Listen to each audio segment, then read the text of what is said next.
So most go-to-market strategies fail before they even launch. It's not because the product is bad. It's not because the sales team can't sell, but it's because the company never took the time to validate the market to begin with. They built something that they thought people wanted instead of something that they've had validated that customers are willing to pay for. If you skip market validation, you're not launching a go-to-market motion. You're just buying a lottery ticket and taking your chances.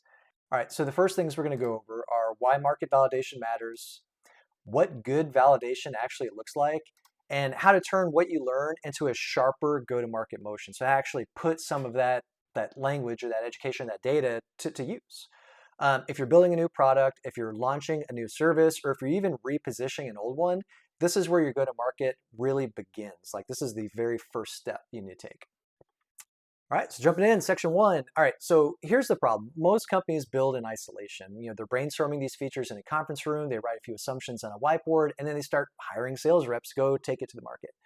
But they never validated three questions, right? So is this problem real, or is this just something that exists? Is this a true pain point for our target market, or our ideal client profile, right? So identifying who it is we're going to build this solution for and what actual pain this is helping address. The next thing you want to look at is, does our product actually solve that, right? So yes, this pain exists, and yes, it's a migraine level pain, but does this thing that you built actually address it, or do you just think it does? And so these are some of the things you want to validate through actual conversations and interviews. And then the last one you want to check is, are they willing to pay for it, right? And so sometimes you can be correct that yes, this is a pain in my day, and yeah, this thing that you built does solve it, but it's not that big of a pain. It's more of a headache than a migraine. So you want to identify those like migraine level pains, because those are the ones that your market is going to be willing to pay for. Otherwise, it's like, yeah, we got to work around, or yeah, sure, this is nice, but it's more of a nice to have than a have to have. When you found that true, like, kind of root canal level pain, that's when the sale is going to get a lot easier. So when those assumptions go untested, though, the entire go-to-market machine gets built on sand. Your marketing is, you're targeting the wrong audience. Your sales team is going to struggle to find traction, and then leadership is going to wonder why the pipeline never converts. And it's because it's not a sales problem; it's a validation problem. It could be that it's not that the sales team can't sell this thing; it's that you built something that nobody wants to buy. You can kind of think of it in this triangle, right? There's three things that you want to triangulate here with your market validation. Is this pain real? And is it migraine level pain? Is it significant enough that something should be built to go fix it? And then does your product or solution go address that? That's the fit, right? So you've identified that there's a pain. Does this product or this thing that you've built address that pain? And then the willingness to pay, right? So you want to make sure you get those three things, that there is something here to be built. This thing that we've built addresses that thing, and it does a good enough job that the market or the ideal client profile that you built would be willing to pay for this solution to go address that, right? So now we're going to jump into, what does good market validation look like? So market validation, it's not just about the surveys and social media posts, even though I do think there's a place for those things. It's about actual conversations. So the best go-to-market leaders are going to talk to maybe 50 to 100 people in their ideal client profile before they even finalize their messaging or their pricing or their product scope, right? So that's not to say that you're going to talk to 50, 100 people and you're just done, but you're going to talk to 50 to 100 people as the bare minimum before you even start. And then from there, you're going to continue having those conversations. Just, you're going to refine them and maybe kind of take them in a different direction. What you're trying to identify in those conversations, the three things we just went over. Hey, is there pain here? What hurts the most? Walk me through your workflows. You're going to test these assumptions. Then you're going to check the solution fit. Does our idea actually solve those things? And is there willingness to pay? So while you're going through that, you want to do a couple things. One, you want to ditch your bias. Like, this is your baby. You don't be told that your baby's ugly. Some people will go into these conversations trying to prove that prospect or that person wrong, right? So it's like, hey, we think this is a pain. Is it in your world? And they'll say, like, no, not really. It's not. And then a person might get defensive, like, oh, well, have you done this or have you done that? If you catch yourself where you're actually trying to talk the other person into agreeing with your hypothesis here, then you're not doing market validation.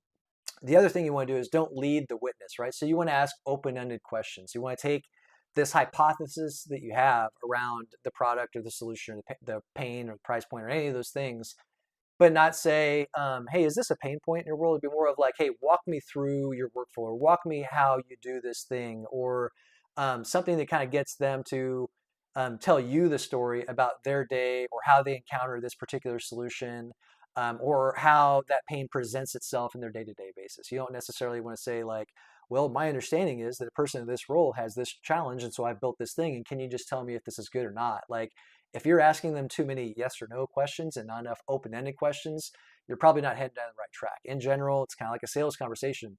They should be doing more talking than you.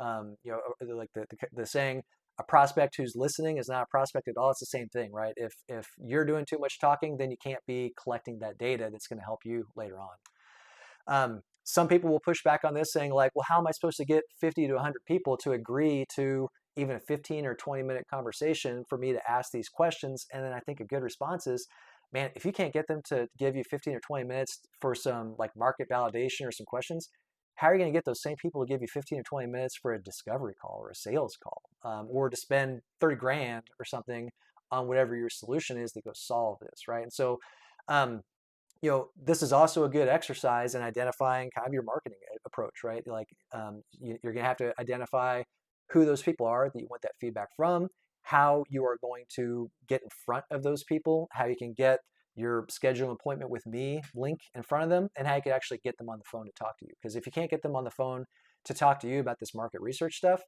you're going to have a much harder time to get them on the phone to talk to you about buying your actual product, right? So this is something that's got to be solved at some point either way. So you might as well do it on the front end as opposed to the back end. All right, so now let's talk about how to apply this to your actual go-to-market plan. So a couple things to keep in mind. Once you validate, everything else gets easier. Your ICP, your ideal client profile, becomes much more clear. Your value proposition starts to sharpen. Your sales team can sell stories instead of just hypotheticals. And then your marketing content can actually resonate because it's been written in the customer's language. And so a couple ways to do that are things like document what you learn through this market validation. So we have a template that's kind of built like a grid. Usually it has the people that we've talked to down one axis along with their roles, and then the questions we ask them along the way. And that way we can compare kind of across those verticals on, I asked 15 people the same question. Here are the 15 different answers that we got.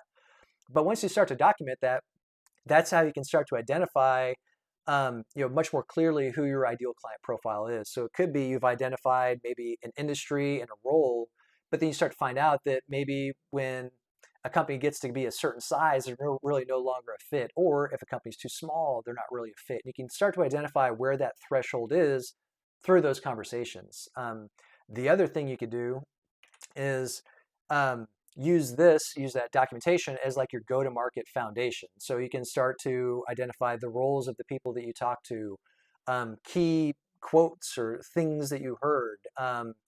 You can look for patterns in those quotes or those things that you heard, and then the implications for your messaging, pricing, and product roadmap. So what we mean by that is, again, if you've talked to 50 or 100 people and you've identified what some of those patterns are, now as a product team, you can start to prioritize some of those features. Maybe you can identify which features are going to be more important than some of the others.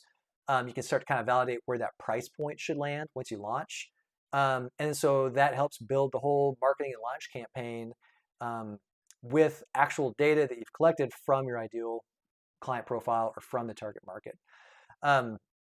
And then last one, so that's what I mean by being able to write your marketing content around your customer's own language, meaning you've had so many of these conversations that ideally you've picked up a story or two, or you can use specific language from, a person in this role at a company in this industry of this size said this exact thing about maybe the pain point that your solution addresses. So like we've validated that this is a true thing, and we can support that through specific quotes and specific language from people in that role. And also, if you can use some of the language that they use, then it's likely that other people in those same roles in that same industry are using similar language. And then when those people read that, they automatically start to connect like, oh, well, these guys understand who I am. They understand me and what I'm going through in my day-to-day because they're using the same type of language and the same type of words that I would use, right? And so automatically your messaging is going to resonate a little more. All right, so if there's only one thing you take away from this conversation, I want it to be this, that market validation is how you de-risk your launch. This is where you can start to really clarify who that ideal client profile is. This is where you even get to start kind of tweaking around with your marketing plan on how you book those meetings. This is also where you get to pick up some specific language on, hey, um, what are some actual stories that we can use in our marketing material, or what kind of, or what are some actual stories and actual quotes that we can put in the sales deck. And that is going to be what helps you really connect with your prospects at their level, meet them where they are, so that they can start to trust and understand that, yeah, hey, these guys understand me and what it is I'm trying to do. So I'm going to trust that their solution can help solve it, right? You've already kind of bridged that gap with them. All right, so hopefully you thought this was helpful. If so, I wrote a go-to-market playbook. There's part 1 on my profile. Just go ahead and click on that. You can download it. It's free. Check it out. Let me know what you think. Comment down below. Let me know if you've done anything like this in the past, if there's something I missed. So definitely open to feedback on what you like, what you don't like, what I could do a better job of. I appreciate it, and have a good day.